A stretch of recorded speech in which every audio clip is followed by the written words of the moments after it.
Happy Friday night. I'm Dr. Jordan Leasure. I'm the owner and physician of North Shore Proactive Health, a state-of-the-art wellness clinic in the northern Chicago suburbs. And because I figured I was going to have an assistant throughout this, we're going to be using some notes so that I don't lose track of what I want to discuss. We covered ideal blood levels last night, and we're going to talk about thyroid levels tonight. In a moment. It's past somebody's bedtime. So we are going to talk about thyroid levels. So let me know if you are watching live. Give me a hello. Give me a thumbs up. If you are watching the replay, let me know when you're watching. We have some really cool stuff coming up in the next couple weeks. Like we talked in Chicago, we are at home for the next month. So I am bringing in some guests. We are going to talk to a handful of my friends in the wellness space. You're going to learn about meditation. You're going to learn about acupuncture. You're going to learn about essential oils, all these awesome things that you can be incorporating at home to help relieve your stress. And tonight's thyroid discussion, is going to piggyback off of a lot of what we talked about last night with ideal blood levels. This is one of my biggest pet peeves. I obviously have a practice that sees a lot of women. Hello, Dina. Thank you for tuning in. And the number one complaint that I hear is that my patients are not feeling well. They are feeling lethargic. They are having an inability to lose weight. They have no sex drive. They don't feel like themselves. Their brain is foggy. And they go to their physician. Their physician runs their blood work and tells them that everything is fine. Now, the number one thing that we learn in functional medicine is that blood work is just a tool. Any lab is just a tool. You should treat your patient as well as their blood work. So if someone is recognizing that they are not feeling, again, as happy, healthy, or energetic as they would like to, even if labs come back perfect, it is your job as the physician to continue to dig.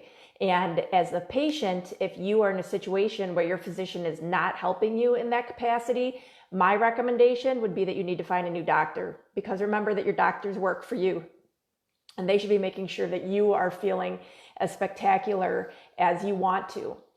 So talking about the thyroid, again, thyroid levels are going to be important in diagnosis, but you want to look at your symptomatology as an individual as well. I did a video on the difference. Hi, Lydia. Thanks for tuning in, between common and normal. So if you didn't see that, please go back and take a look at that. Again, as we age, after pregnancy, we keep hearing all these things that it's normal to experience this symptomatology. And I will tell you again that it's not. It may be very common, but it is not normal to have anxiety and depression. It is not normal to have an inability to lose weight just because you're getting a little bit older. Those are very, very common. Hello, Janet. Hello, Jade. But it is not normal, and you don't have to feel that way. That's the purpose of this. So hitting on the thyroid, again, my recommendation from a functional medicine perspective is to always swim upstream, always look at the why. So if you're having issues with the thyroid, you, as well as your physician, should always be concurrently checking out adrenal function, because generally speaking, the reason that your thyroid is malfunctioning is because your adrenals are not working as well as they should.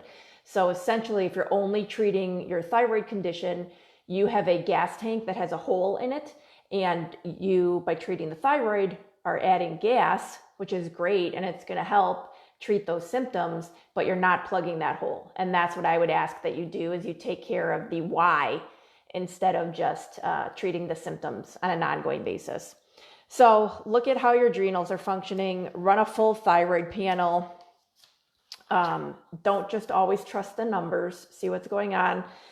Some frequently encountered symptoms that go along with primary and secondary hypofunction, and these will be very familiar to a lot of you, is going to be obesity, reduced initiative, so you're not motivated to do things, sensitivity to cold, having scaly or dry skin, tinnitus, so that ringing in the ears, reduced blood pressure, impaired hearing, constipation, loss of the outer third of the eyebrow, which is very common. And I don't know if women realize that. I'm continually checking my eyebrows. I'm like, what is going on?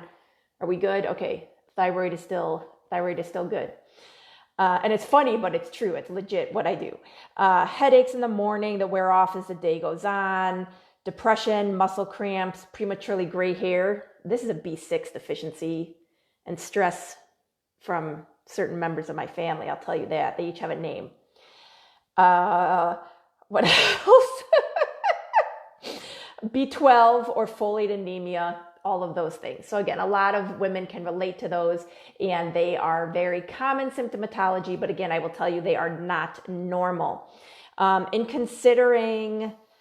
Consider the following, in addition to thyroid dysfunction, dysbiosis, that's huge. So I will always test my patients and see what's going on in their gut, looking at your vitamin levels, of course, looking at, I will call them toxicities. So having exposure to bromide, having exposure to excessive fluoride, PCBs and PBBs, the additives in plastics. So if you are still using a lot of plastics, please minimize that as much as you can. Coal pollution, different mineral deficiencies, those are big ones. So please take a look at the whole picture. Again, if your physician right now is only running a thyroid panel and treating you based off of that, they're missing a lot of what could be going on. It could be causing some of your concerns. What else? T3, they should be testing T3. Take a look at that. Free T3 as well as T3 uptake. So that would be total T3. Reverse T3 is important to see what's going on there. T4 is always tested.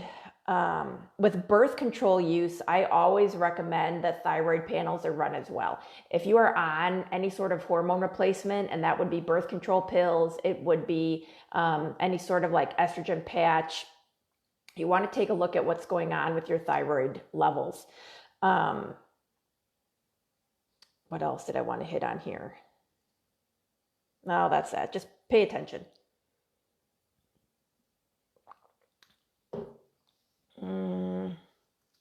T4 is going to convert to T3, so that's part of the reason that testing all of that is important. And again, not just looking at your TSH levels, which I think gets overused when it comes to lab results. Thyroid stimulating hormone, looking at these numbers is important. If anybody has their thyroid results, feel free to chime in and we can discuss what that means, or send me a note privately and we can expand on some of this. Recommendations, diet is huge when it comes to the thyroid, and especially if you are having your thyroid tested and they are looking at antibodies, which they should be. If they are not, please ask on your next visit that thyroid antibodies be run as well. So if you are positive for thyroid should not be producing antibodies. You should not have antibodies to the thyroid in your bloodstream. So essentially what that means is that your body is producing an attack, your body is arming an attack against the thyroid. So why does it do that? Unfortunately, the thyroid cells look very similar to gluten. So if you are inflamed and your body is sensitive to gluten, your body will create these antibodies to gluten. And then it sees you eating gluten. It takes a picture of that molecule. It goes back, it creates the antibodies. And then when those antibodies are floating around your body and they come across thyroid cells, those thyroid cells look very much like the gluten. And so those little antibodies are like, ooh, that's somebody for us to attack, not realizing that it is safe, it is it is thyroid tissue. So the best thing that you can do if you're in that circumstance is literally cut out gluten entirely, and those antibody levels will drop off and they'll stop attacking the thyroid. So if you've ever had a discussion with your endocrinologist about diet and they tell you that it doesn't matter, I would run. Don't walk. I would run out of that office. Take a look at vitamin D levels when it comes to the thyroid are very important as well. And also taking a look at what your glucose is. So we want to make sure that glucose levels are very well maintained in anyone that is having thyroid issues, because they will play off one another and they will increase the severity of the disease. So if you're having issues, if you're running a lipid panel and you're having issues with any of those markers, you should have your thyroid checked, and vice versa. So again, another reason that you want to make sure that you're getting a full panel done and your endocrinologist hasn't just gotten in the rut of taking a look at your TSH level and recommending medication based off of simply that. I always recommend, if anybody's using iodine, that they're taking selenium as well. Selenium is big with the immune system. So if anybody is doing little odds and ends lately to boost that, you might want to think about taking some selenium also. Diet and other support for the thyroid, whether it is primary or secondary thyroid hypofunction. You want to, of course, eliminate foods that are inflammatory. So yes, that is alcohol, that is sugar, any refined foods. If you're still eating fast food, which I don't know why anybody is, I say that, and then I had something from Starbucks today, so shame on me. Nobody's perfect. Of course, any gluten-containing foods, casein as well. Millet actually will increase thyroid hyperfunction. I don't know how many people are running around eating millet these days. And cabbage family foods, they actually increase. You want to look at cooking those and the oxalate levels in those. So if you don't know if you have an oxalate problem or not, I would minimize them if you've been diagnosed with thyroid hypofunction. What else can I tell you about some of the antibodies? 77% of pregnant females who have thyroid hypofunction will have an increase in either TPO or anti-thyroid antibodies. So again, any of us that have had children, if you know someone that's pregnant or is planning on becoming pregnant, taking a look at thyroid antibodies is key. Gluten, again, we discussed gluten already. Gluten's just bad across the board. Minimizing yeast, or seeing if you have a yeast sensitivity, if you have a yeast overgrowth in the system, that could be contributing to thyroid antibody levels as well. Any additional food sensitivities, a latent virus could be contributing to the thyroid issue. Toxic element exposure, like I mentioned before. Take a look at your water, take a look at your soil, what you're eating, where it's coming from, depending on your job. Again, hairstylists, lately it's not as bad, but anybody that's been a hairstylist for like 30 years has essentially spent 30 years up to their elbows in toxins, because hair color is toxic. All of the, even shampoos, conditioners, literally from start to finish, their job is full of toxins. Hairsprays, lotions, all of that's going on their hands and it's being absorbed instantly. So if you are, someone that is in that profession, I would definitely run some pretty serious tox panels on any of those individuals. Looking at gut immunity, again, is huge. So the balance of bacteria in the gut, if you have enough good bacteria, you can actually have too much good bacteria. If you have any bad bacteria in there, it's important to know. And if you have leaky gut, that is good to know as well. You can run some tests simply just to determine that. So vegans, a side note, are very commonly iodine deficient and typically B12 deficient because they're not supplementing as well as they should or could be. What else can I tell you? Sleep apnea is often due to primary or secondary thyroid hypofunction. So if you or someone you know suffers from sleep apnea, I would recommend having a full thyroid panel run. And again, in my mind, a full thyroid panel is going to include those antibodies. Breast and uterine tissue concentrate iodine at similar rates as the thyroid. Hence, most patients with thyroid hypofunction will be female. So that's important to remember. And I think a lot of us already knew that. I have actually had a handful of male patients with thyroid concerns, and they are typically secondary to gut dysbiosis.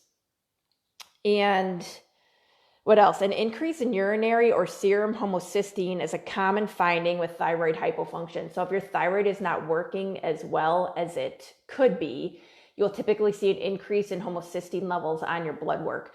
So that blood work that we went through yesterday, those optimal levels, if you're, yes, I know my father had sleep apnea. I think that was more due to weight. So if you are looking at your blood levels and you see elevated homocysteine, or you see elevated homocysteine on a spouse's blood work, you may, again, want to have a full thyroid panel run. Some added thoughts on thyroid dysfunction, some sensitivity to iodine can be the root cause of that.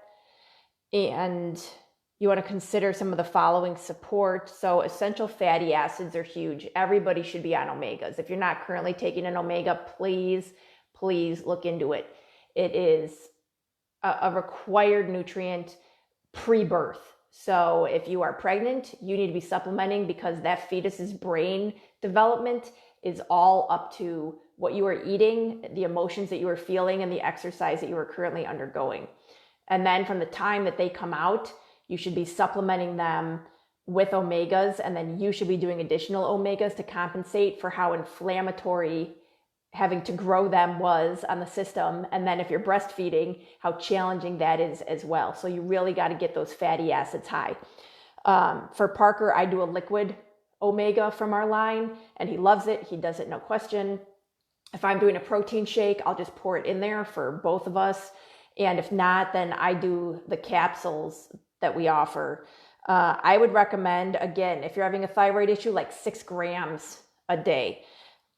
And as a caveat, you want to really take a look at the quality of the product that you're taking, because if it's a low quality product, sure, it's going to be cheaper and it's going to be lower quality and you're going to absorb less of it. And fish oil is important because it's stored in your fat. We want to make sure that your brain is healthy. You don't want to be adding more chemicals on top of that. So be really careful with the quality of the fish oil you're taking. B6, again, my gray hair. Any of the blood work or urine samples that I run on myself, I recently came up, I'm B6 deficient. So what did I do this morning? I went to the office and I added a B complex to my routine of 18 things I'm taking right now to stay healthy and boost my immune system. Magnesium, take your magnesium. Again, 300 to 400 milligrams before bed. It's going to help you relax. It's going to release serotonin. It's going to help with any muscle cramping or discomfort or pain that you're having. And it's going to help with thyroid function. So get that up there. Big fan of magnesium. I think we all need magnesium. What else did I highlight here?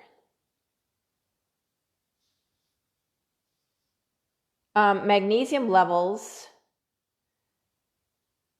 So if you're having your thyroid panel run, you want to, I would recommend that you withhold your supplements for a few days prior to having your blood work run, because some different vitamins, so like biotin, for instance, can actually invalidate some of your thyroid studies. So you want to be very careful with that. You want to be obviously as clean as you can when you're doing that.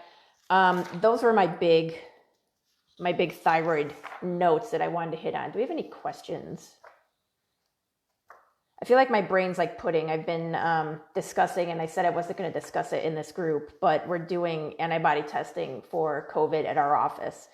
So I feel like all I've been doing lately is focusing on what that looks like and what antibodies are and how does the immune system work, and repeating it and explaining it to people 800 different times. So I'm a little burned out on immunity right now. So that's why I thought we'd talk thyroid. So what's important to remember is, especially when they're testing your thyroid stimulating hormone. So what TSH does is it stimulates the hormone. It stimulates the thyroid to release hormones. So it sort of like knocks on the door, and you need to have a certain amount of it in order for the door to open, is how you can think of like TSH. And the problem with it is that it's like released all at once. So depending on when they do your testing, it could be, the thyroid could be getting ready to answer. so that TSH level is really high, so that door hasn't opened yet, or the door may have just opened, and so your TSH levels are going to be really low. So, again, before anybody goes on medication, if that's the route that you decide to take, I recommend that you have 2 panels run minimum, so that you have some legitimacy to the recommendations that they're making, and it's not just a fluke on what's going on. I thought I had some other information here that I wanted to discuss with you, but that's okay. What you want to make sure that you're having looked at, again, the recommended, some of the recommended tests that I would definitely have your endocrinologist or your primary care, whoever's running your blood work, they should be running your thyroid panel with TSH, your T3, your T4, your free T4, your total T3. What else?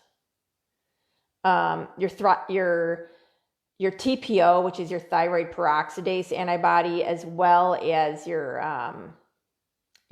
thyroid antibodies.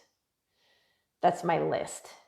So they should run that entire thing, and then you can make a determination of what part of the system is not working the way that it should, because not everyone needs to be on thyroid medication.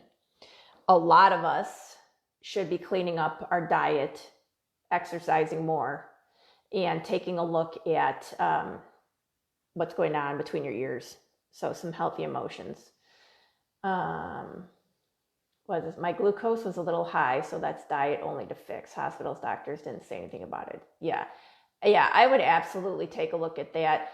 And the glucose number on its own, it's hard to say what your best remedy is. So I would definitely, if you can clean up diet, if you feel like diet is not as clean as it could be, which I think most of us could attest to that, then yes, start there. Start cleaning up your diet, increase healthy fats, decrease anything that is fried, decrease any processed foods, decrease any white flour, white sugar, alcohol. That's the easiest place to start. And then, you could start supplementing with a high quality B complex, omegas, and, if you want to dive into some more information, having high, that will be a struggle. Cleaning up the diet will be a struggle. I'll tell you right now, for everybody that's listening, food is either going to be, your greatest ally in your health, or it's going to be your fastest poison. If you take a look at the individuals that are succumbing to this virus, it's individuals that are overweight. It's individuals that are noticeably inflamed. And if you look at someone, if their face is puffy, if their face is red, your skin is a mirror of what's going on inside the system.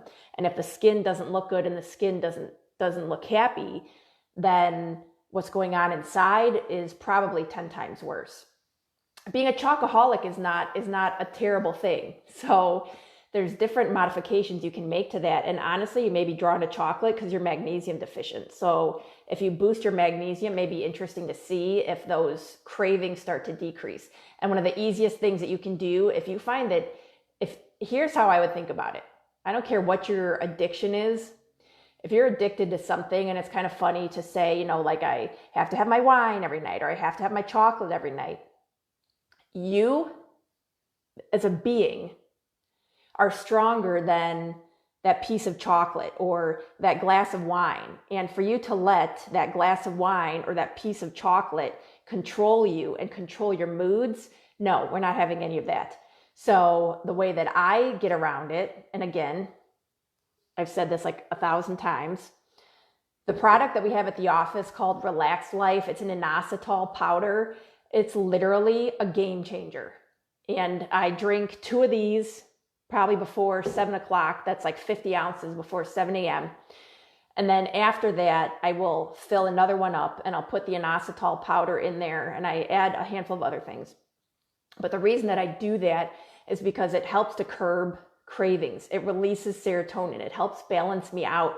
And then I'm not wanting to have like a glass of wine at the end of the day to relax. I don't need it. And it's out of this world. For the label use is anxious depression, which I think literally all of us can relate to. Anybody that's having moods like this, anxiety and depression are literally the same thing. It's two sides of the same coin. So it doesn't matter what you want to call it, what you're more comfortable with. We're all in this same thing together, which is another phrase I hate hearing. That's like the mantra of COVID 2020 is we're all in this together. Yeah, duh.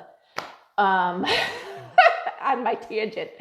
But so if you are feeling that you are addicted to something or you're having these like out of control cravings, one of the best things you can do is do a cleanse, do a detox. And you have the perfect opportunity to do it now since we're all, stuck at home. So doing a detox is great, and it can be quick. It can be 4 days, it can be 6 days.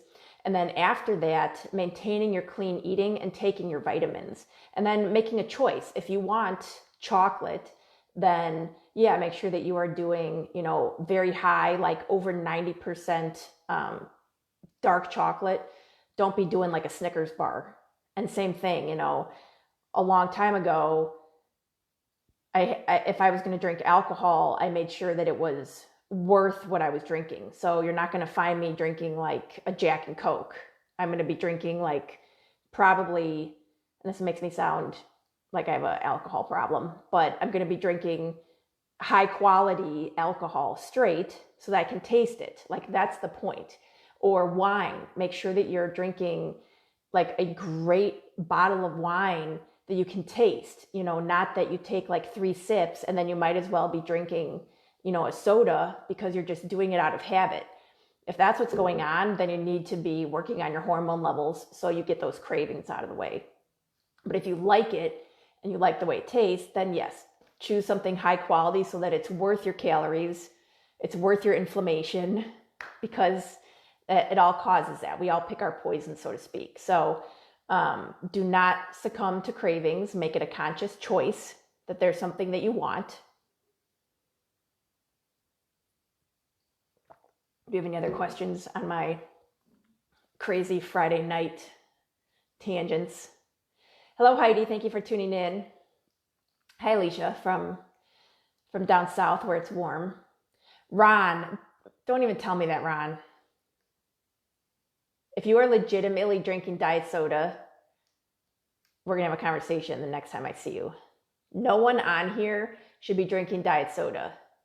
That is an absolute, there's no excuse. At this point, that's kind of like smoking. If you're still smoking, shame on you. No. If you're still drinking diet soda, no. Put that away. That is so toxic to your brain. It's a known neurotoxin. It's awful. So throw that away, Ron. I'm going to buy you a case of the flavored water that we drink. I'll have it ready to go. When's my next delivery? Like Monday or Tuesday. It's going to be at the office.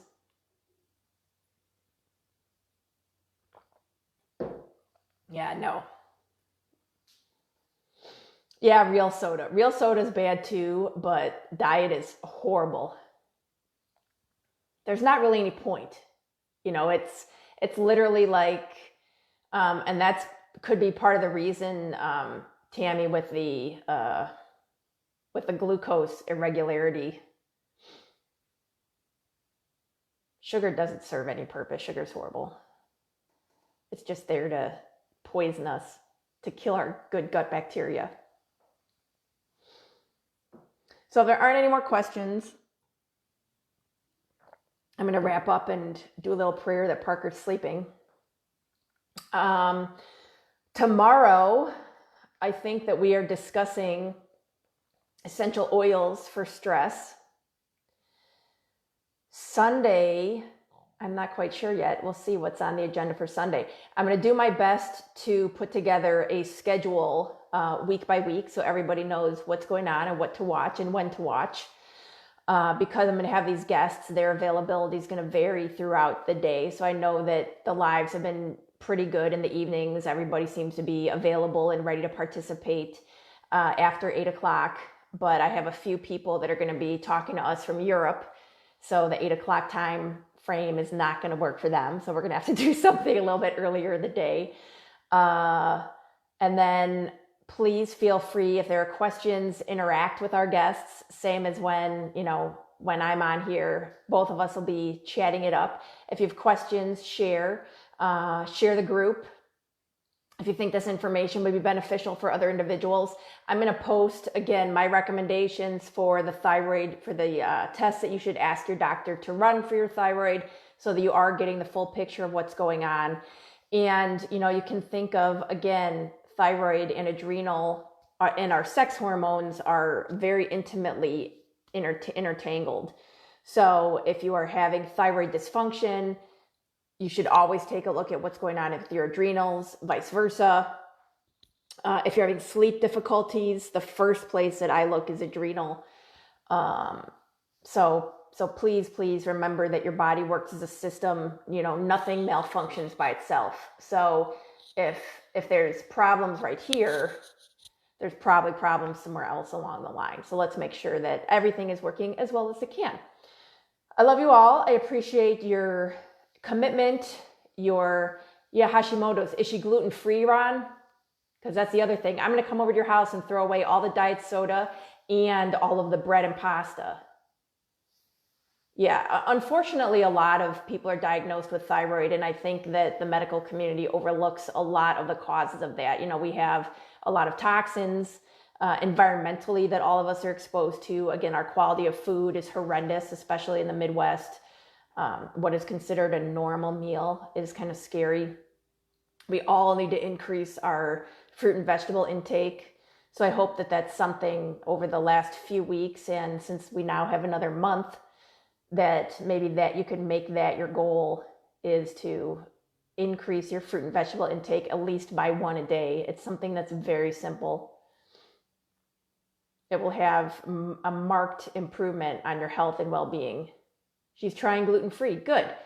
You should take a look, Ron. There's a few snack guides on our website that you can download, and they're free, and they are gluten-free. So if there's stuff that she wants, they're gluten and dairy-free. So that might be fun. If you guys are obviously, cooking at home these days, it's a nice place to start. So give it a try.